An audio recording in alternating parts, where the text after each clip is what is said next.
Bonjour et bienvenue dans l'entretien sur France 24. Notre invité aujourd'hui est le président de la République du Niger, Mohamed Bazoum. Monsieur le Président, bonjour. Bonjour.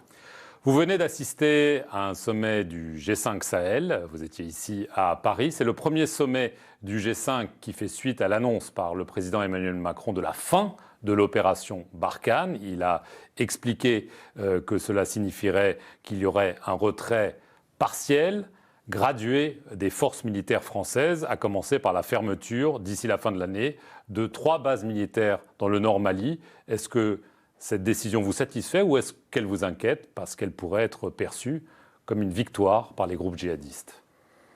Non, je ne le pense pas, pour la simple raison que 4500 personnes, 5000 et plus, avec la doctrine de leur engagement, c'est quelque chose de très lourd. Trop lourd. Trop lourd, oui, en effet. Et il y a quand même une rationalité qui a présidé à cette décision, qui consiste à réduire la voilure et concevoir une autre reconfiguration. Nous sommes d'accord, parce qu'en effet, à cause des précautions qui sont prises pour engager sur terre les forces françaises, compte tenu de la nature de l'ennemi qui lui est minuscule et évanescent, ce n'est pas la forme d'intervention la plus appropriée. La preuve, c'est que ces résultats sont, somme toute, quand même plutôt mitigés. Et changer de modalité d'intervention en changeant le format des interventions et en concevant une autre coopération et en mettant l'accent sur l'appui et la coopération, me paraît convenir plus adéquatement avec les exigences de la situation. Il faut que les Africains sachent, et les Sahéliens en particulier, que la guerre, ce n'est pas à la France de la faire à notre place, c'est à nous de faire la guerre, quitte à ce que la France complète notre action dans les dimensions qui nous font le plus défaut. Est-ce que le président français a semblé l'indiquer, le centre névralgique, j'allais dire, de la nouvelle opération qui va succéder à Barkhane va passer de N'Djamena au Tchad à Niamey au Niger? Le président français a employé un verbe. Il veut dire on va muscler Niamey. Qu'est-ce qu'il voulait dire par là? Il me semble que le commandement unifié sera basé désormais à Niamey. Niamey est plus proche du théâtre des opérations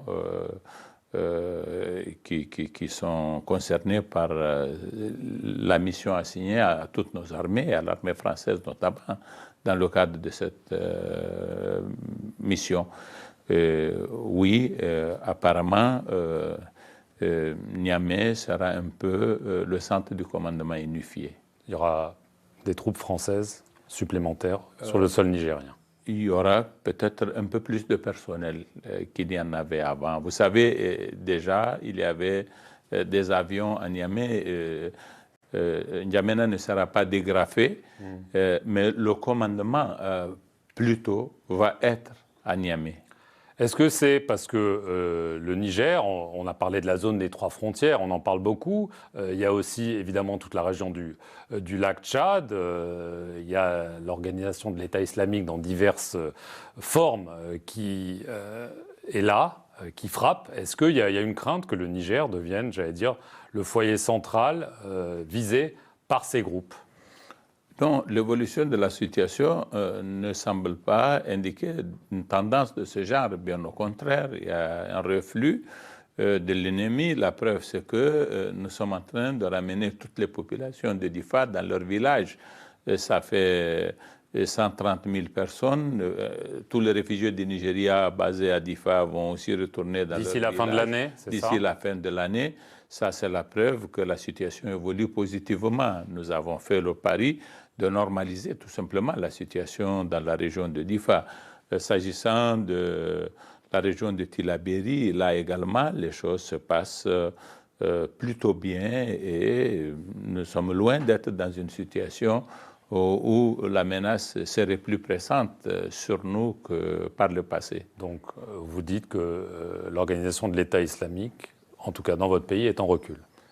Oui, le IAO est en recul de l'autre côté. L'IGS ici aussi ne gagne pas beaucoup plus de terrain que cela.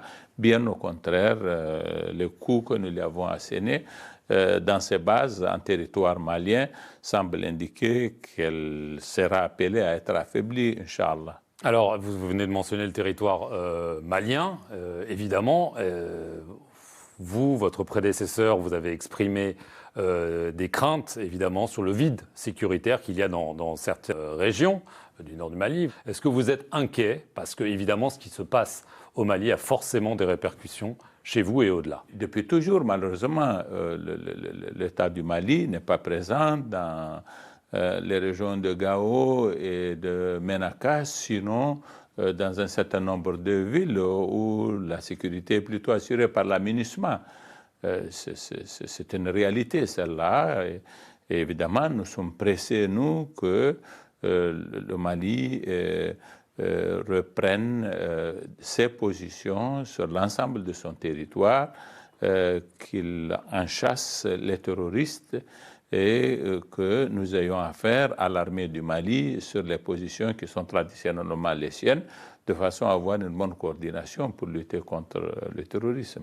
Est-ce que cette antienne, il faut appliquer les accords d'Alger? Est-ce qu'aujourd'hui, il ne faudrait pas tirer un trait dessus, se dire ces accords sont caducs, on demande à ce qu'ils soient appliqués, mais finalement, s'ils ne sont pas appliqués, c'est peut-être parce qu'ils ne sont pas applicables. Est-ce qu'il ne faut pas repenser tout ça? Est-ce qu'il n'est pas temps de tirer un trait? Il ne sert à rien, vous avez raison de tourner en rond. Ce dialogue de sourds qui a été entretenu par nos frères maliens a conduit à une situation de stérilité totale où il n'y a pas de progrès. Et mon vœu à moi le plus cher, c'est que les prochaines autorités qui seront issues de futures élections soient en mesure de nouer un grand dialogue qui débouche sur l'ouverture de vraies perspectives de convergence entre les Maliens et d'un retour à une situation normale. Au Mali, il y a eu coup d'État dans le coup d'État. Le président français l'a redit, il regrette la décision de la CEDEAO qui, selon lui, n'a pas sanctionné le coup d'État et donc finalement a abîmé la démocratie. Votre réaction? Non. Il se trompe? Oui, à mon avis, la décision de la CEDEAO était la seule chose envisageable en vertu du traité de la CEDEAO. Et nous avons été très clairs, nous, Niger, là-dessus. Nous avons dit qu'il faut appliquer ce traité, il ne faut pas rester en deçà. Si on peut faire plus, oui, voilà. ce serait bien, mais si on ne le fait pas, on n'aura pas transgressé quelques règles que ce soit et on n'aura pas dérogé à une règle non plus.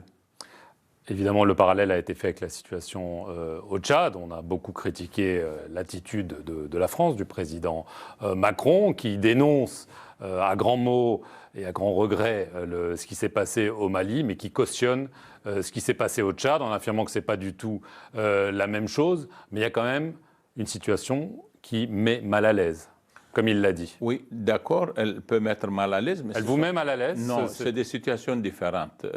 Nous sommes membres de l'Union africaine et qui prévoit des choses très précises, mais qui n'ont pas été appliquées, auxquelles nous avons dérogé. Et nous assumons cette dérogation sur le Tchad.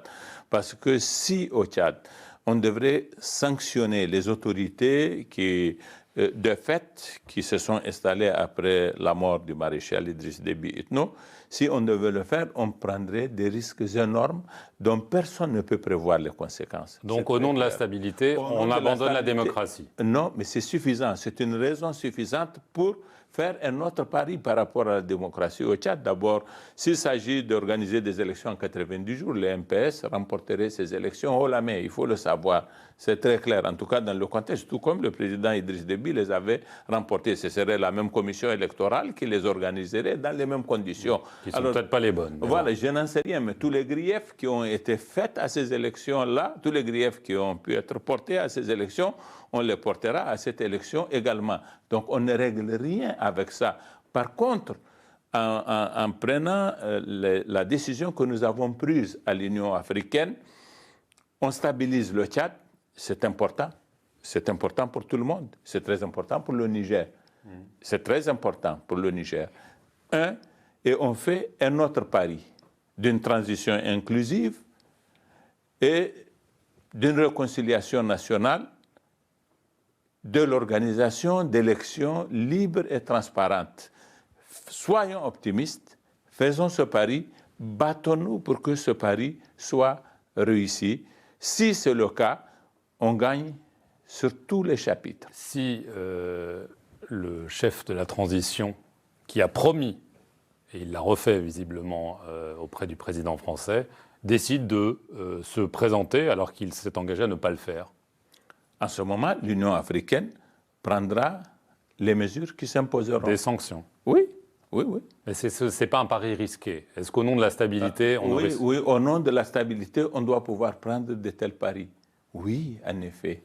Parce que l'alternative, c'est quoi? L'alternative, c'est une élection dans des conditions qui peuvent ne pas être satisfaisantes. Mais l'alternative, ça peut être que les forces rebelles marchent sur N'Djamena et qu'on soit dans une situation... Elles sont encore une menace pour le Tchad? Non, à l'époque, je veux dire. À l'époque, nous n'étions pas... Est-ce que... On a dit que vous aviez tenté une médiation avec ces forces, le FACT, comme on les appelle. Non, jamais. C'est vrai, parce que ça aurait déclenché la colère, justement, de M. Déby. Ah non, non, il ne peut pas être en colère contre nous pour des choses que nous n'avons jamais faites. Et je ne pense pas qu'il ait jamais été en colère. Monsieur le Président, je vous remercie d'avoir répondu aux questions de France 24. Et merci à vous d'avoir regardé cet entretien. Restez sur nos antennes pour plus d'informations.